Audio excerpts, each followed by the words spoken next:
Hi, my name is Sydney Carpenter, and I'm going to read The Courage of Sarah Noble by Alice Dalgleish. Chapter 1, Night in the Forest. Sarah lay on a quilt under a tree. The darkness was all around her, but through the branches she could see one bright star. It was comfortable to look at. The spring night was cold, and Sarah drew her warm cloak close. That was comfortable too. She thought of how her mother had put it around her the day she and her father started out on this long, hard journey. "Keep up your courage," her mother had said, fastening the cloak around Sarah's chin. "Keep up your courage, Sarah Noble." And indeed, Sarah needed to keep up her courage, for she and her father were going all the way into the wilderness of Connecticut to build a house. This was the first night they had spent in the forest. The other nights they'd come to a settlement. Thomas, the brown horse, was tied nearby. He was asleep on his feet. Against the tree, Sarah's father sat, his musket across his knees. Sometimes he nodded, but Sarah knew that if she called to him, he would wake. Suddenly, she had a great need to hear his voice, even though she could not see his face. "Whoo, whoo!" Such a strange sound from a nearby tree. "Father?" "An owl, Sarah. He's telling you good night." Another longer, louder sound, a stranger sound, as if someone were in pain. "Father?" "A fox, Sarah. He's no bigger than a dog. He's calling to his mate." Sarah closed her eyes and tried to sleep. Then came a sound that made her open her eyes and sit right up. "Father!" "Yes, Sarah, it's a wolf. But I have my musket and I am awake." "I can't sleep, Father. Tell me about home." "What shall I tell you, Sarah?" "Anything if it's about home." Now the howl of the wolf was a little farther away. "You remember how it was, Sarah, the day I came home to tell you of the land I had bought? You were rocking the baby in the cradle, and the baby would not sleep. And your mother said, 'You know I cannot take the baby on a long journey. She is so young and she is not strong.'" Sarah could see her worried little mother bending over the cradle, clucking and fussing like a mother hen. The wolf was farther away, but still one could hear it. "And you said, 'I said, I will go and cook for you, Father.'" "It was a blessing the Lord gave me daughters as well as sons," said John Noble, "and one of them all of 8 years old and a born cook. For Mary would not come, nor Hannah." "No," said Sarah, her voice sounding a little sleepy. "Hannah would not come, nor Mary. It's good I like to cook." But she felt suddenly and terribly lonely, for her mother and for her big family of brothers and sisters, John, David, Stephen, Mary, Hannah, 3-year-old Margaret, the baby. And could she really cook? She'd never even made a pie. But maybe you don't need to make pies in the wilderness. Keep up your courage, Sarah Noble. Keep up, and holding tightly to the fold of a warm cloak, Sarah was asleep. Now the wolf was very far away, but Thomas, who had raised his head when he heard it, still stood with his ears lifted, listening. And Sarah's father sat there, wondering if he should have brought this child into the wilderness. When the first light of morning came through the trees, he was still awake. Chapter 2, Night in the Settlement. The next night was quite different. They came at sundown to a settlement. The houses were brown and homelike, and 2 of them, the sticks of pine used instead of needles, were already burning. They shone through the windows with a warm golden light that seemed to say, "Welcome, Sarah Noble." Sarah, riding on Thomas, looked down at her father walking beside her. It had been a long day, and the trail through the forest had not been easy. "Will we spend the night here, Father?" "Yes," said her father, "and you will sleep safely in a warm house." Sarah sighed with pleasure. "Lift me down and let me walk, Father. Poor Thomas carries so much, and he should not have to carry me too far." So they were walking, all 3 of them, when they came to the cabin where the candlewood was lighted early. They knocked. The latch was lifted, and a woman stood in the doorway looking at them. "She is not like my mother," Sarah thought. "Her face is not like a mother's face." Still the woman stood and looked at them. "Good evening," Sarah's father said. "I'm John Noble from the Massachusetts colony, and this is my daughter Sarah. We're on our way to New Milford, where I have bought land to build a house. Can you tell us where we could put up for the night?" The woman looked at them, still without smiling. "We have not much room," she said, "but you may share what we have. My husband, Andrew Robinson, is away. and I had thought it might be wandering Indians. If you do not mind sleeping by the fire.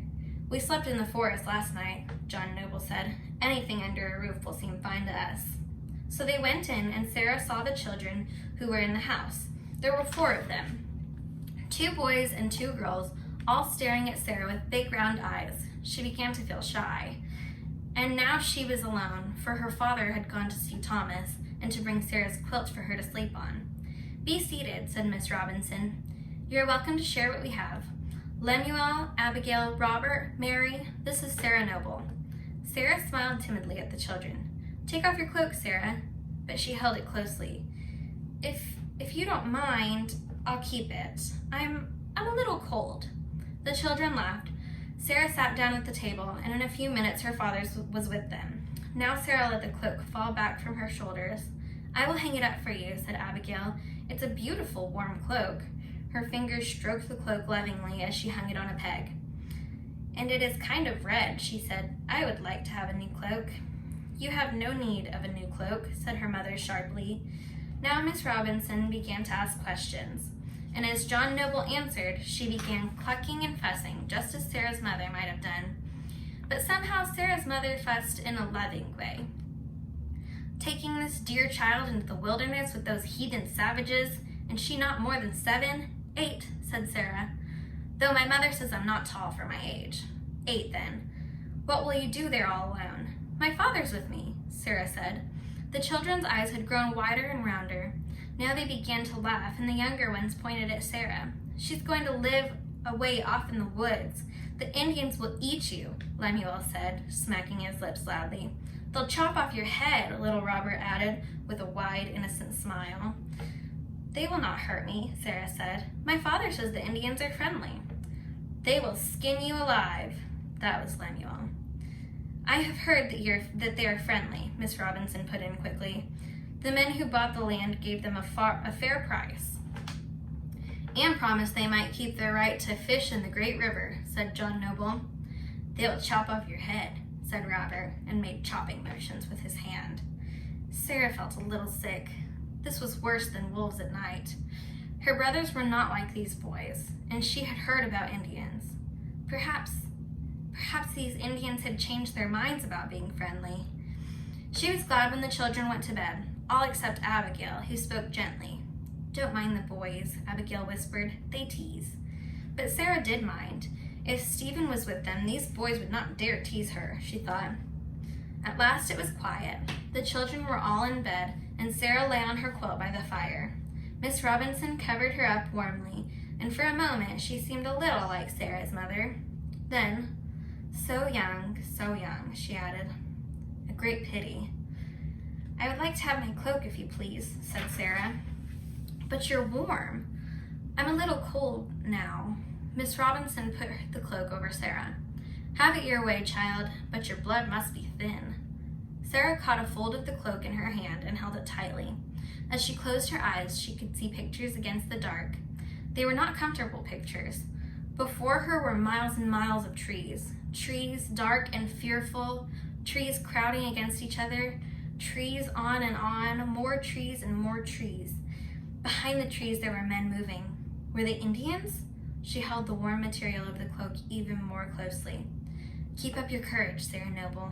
Keep up your courage, she whispered to herself. But it was quite a long time before she slept. Chapter 3, Down the Long Hill. Now they had come to the last day of the journey. The Indian trail had been narrow. The hills went up and down, up and down. Sarah and her father were tired, and even Thomas walked wearily. By late afternoon, they would be home. Home? No, it wasn't really home, just a place out in the wilderness. But after a while, it would be home. John Noble told Sarah it would be. His voice kept leading her on. Now we must be about 2 miles away. Now it's surely a mile, only a mile. Sarah's tired feet seemed to dance. She picked some wildflowers and stuck them in the harness behind Thomas's ear. You must be well dressed, Thomas, she said. We're coming home. She put a pink flower on her own dress, and her feet danced along. Then suddenly she stopped. Father, if there's no house, where shall we live? Her father smiled down at her. I've told you. Then tell me again. I like to hear. I hope to find a cave in the side of the hill, he said. I'll make a hut for us and a fence around it. Then you and Thomas and I will live there until the house is built. Though Thomas will have to help me with the building. Sarah laughed. Thomas cannot build a house. She had a funny picture in her mind of solemn, long-faced Thomas carefully putting the logs in place. He can drag logs, her father said. Soon we shall have a fine house like Miss Robinson's. No, said Sarah, like our own. And why not like Miss Robinson's? Because there's no love in that house, said Sarah. You are too wise for your years, her father told her. Now they had come to the top of a long, steep hill, and they stopped at a place where there were not many trees, only bushes and coarse grass. This is one of the bare places, John Noble said. The Indians have cleared it for a hunting ground. Sarah looked around her fearfully. Behind the bushes, something stirred. A deer, said her father, raising his gun, but Sarah clung to him. No, father, no, don't shoot it. But we must have meat. Not now, Sarah begged. Its eyes are so gentle, father. Well, said John Noble, but he did not shoot. The deer rushed away, its white tail showing like a flag. Then Sarah drew a long breath and looked down. Below there was a valley, and you would see the great river if there were not for the trees, her father said. Sarah looked and filled her mind with the beauty of it. It was a beauty that would stay with her all her life. Beyond the valley there were green hills, and beyond and beyond and beyond, more hills of strange, soft, misty blue. The trees were dark green of firs, and the light green of birches in springtime. And now they were friendly. They were not like the angry trees that had seemed to stand in their path as they came. I do like it, Sarah said, and I do not see any Indians. The Indians are by the great river, her father said, and I've told you, Sarah, they're good Indians. But Lemuel said, John Noble took Sarah's hand, cold in his. Miss Robinson should teach her children to watch their words. She should watch her own. And there are people in this world who do not help others along the way, Sarah, like there are those who do. In our home, all will be treated with kindness, always, Sarah, the Indians too, and they will not harm us. Now Sarah held her courage a little more firmly. She also held tightly to her father's hand, and so they came with Thomas down the long hill onto the place that would be their home. Chapter 4, Night in the Cave. It was a fair piece of land with the trees already cleared. Men had come over from Milford on the coast to buy land from the Indians. They had cleared it and divided it into plots for the houses. The land sloped down to the great river, and beyond the river were the Indian fields. It was the hill across the river that Sarah and her father found a place hollowed out that would do for the night. And tomorrow I will make it larger and build a shed and a fence, John Noble said. They took from Thomas the heavy load he'd been carrying, bedding and pots, seeds for planting, tools, and warm clothes for the weather that would be coming. Tonight we do not need to eat that dry Johnny cake, Sarah said. It was easy to make the fire outdoors and to stir up a big pot of bean porridge. They ate there by the fire with the only sound of evening talk of the birds. Later, when they had gone to bed, Sarah lay looking out at the fire, which still glowed in the darkness. It was cold in the cave, but Sarah was comfortable. Under the quilt, she had wrapped herself in her warm cloak. Now the night sounds began. Sarah lay and listened. Was she keeping up her courage, or was she being afraid? A branch snapped in the darkness. Father? Yes, Sarah? Do not be afraid, Father. I think an owl fell off a branch. There was a sound of small footsteps. Father? Yes, Sarah? That's perhaps a woodchuck. It cannot be Indians. No, of course not, John Noble smiled in the darkness. Then there came a strange odor that made Sarah choke. Father? Yes, Sarah? It's a skunk! John Noble laughed out loud. Indeed it is, and a good thing I have you here, Sarah, to keep me from being afraid of all these strange visitors. Sarah was as proud as she could be. She was keeping up her courage then, and her father's too. That would please her mother. The night sounds wove themselves into a pleasant, comforting pattern. Sarah tried to keep her eyes open, but they kept closing. The wind in the trees seemed to put words to her thoughts. What was it saying? Keep up your courage, Sarah Noble. Keep up. Keep. And then suddenly, in no time at all, it was morning and the sun was very bright. Chapter 5. Indians. For some days, John Noble was busy making the cave a good place to live. He built a shed with a strong fence around it. He made rough beds of logs and a table and stools. Sarah took delight in all of it. But after it was done, he said to her, I must begin work on the house. It should be finished before winter. You'll not mind staying here, Sarah, while Thomas and I work? Sarah did mind, but she did not say so. There was still the question of Indians. On the hill and along the river, they could see the bark-covered houses. People moved about among the houses, but no Indians had come near the cave. She knew, though, that her father had spoken with some of the men. She did not want her father to go, but the house must be built. So she looked at him steadily and said, I will stay here, Father. But to herself she was saying, Keep up your courage, Sarah Noble. Keep up your courage. Then John Noble and Thomas went across the river at a place where it was not deep. They went on the hill, and Sarah was alone. For a little while she did not know what to do. Then she took out the Bible they had brought with them. It was a book full of wonderful stories. Which should she read? She liked the story of Sarah, whose namesake she was. Sarah had a son named Isaac. That was a scary story, but it came out all right in the end. Then there was the story of David and how he killed the giant. Oh, it was so hard to choose. Sarah sat on the stool at the entrance to the shed, the Bible on her lap. So she had often sat and read to her doll, Arabella, and to her little sister, who never would listen. Here there was not anyone to listen, not anyone, not even Arabella, for there had been no room to bring her. The early June air was mild, but Sarah felt suddenly that she needed her cloak, so she got it and sat down again. No one to listen, but she would read to herself. She opened the Bible, and there was one of the stories she loved the best of all. It was the story of the boy Samuel and how the Lord called to him in the night. Sarah thought of the Lord as a kind old man like her grandfather. Her mother said no one knew how he looked, but Sarah was sure she knew. She wished he would speak to her as he did to Samuel. That would be exciting. What in the world would she answer? Sarah read on, and the sounds began. There was a rustling and a sound of feet coming quietly nearer and nearer. Sarah held tightly to the book and pulled her cloak around her. Rustle, rustle. Suddenly, Sarah saw bright eyes peering at her through a clink in the log fence.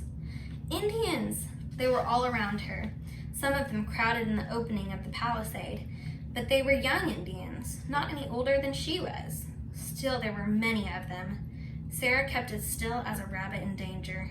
The children came in, creeping nearer, like small brown field mice, until they were all around Sarah looking at her. Sarah closed the book and sat very still. She remembered what her father had said as they stood on the hill. Good morning, she said politely. You're welcome to our house. The Indian children stared at her. Then they came nearer. Soon Sarah found that all around her was a ring of children, standing and sitting, staring with their dark eyes. The spring sun shone on their brown bodies, and Sarah realized with a shock that they were not wearing clothes, unless you call that one small piece of cloth clothing. Sarah, secure in her dress and cloak and petticoats, felt very well dressed indeed. The children stared. Sarah began to feel as if their eyes were going all the way through her. Keep up your courage, Sarah Noble. She thought the words to herself. Here she was in the wilderness with all these Indians around her. She wished the Lord would speak to her as he did to young Samuel. He would tell her what to do. The Lord did not speak out loud, or at least Sarah didn't hear him, but all at once she knew what to do. She opened the book and began to read to the children. The children came nearer and nearer. They like the story, Sarah thought. They'll not hurt me because they like the story. She read, and the children listened, because the sound of her voice was strange and pleasant. Then the story was over, and Sarah closed the Bible. Still the children sat and stared, and said not a word. My name, Sarah said clearly, is Sarah Noble. One of the boys said something. Then another spoke. Sarah did not understand a word of their strange talk. "How foolish," she said aloud. "Why can't you speak English?" Perhaps some of her impatience crept into her voice, for the spell was broken. Like the deer when her father lifted the gun, the children were off and away. Sarah sat there by herself, and now she felt really alone. "Oh," she said to herself, "I wish they would come again." And she shook her head. "For shame, Sarah Noble. I feel you are not polite. Perhaps they will never come back." Okay, that's where we're going to stop today. If you check out part 2 of The Courage of Sarah Noble, you can find out what happens in the rest of the book.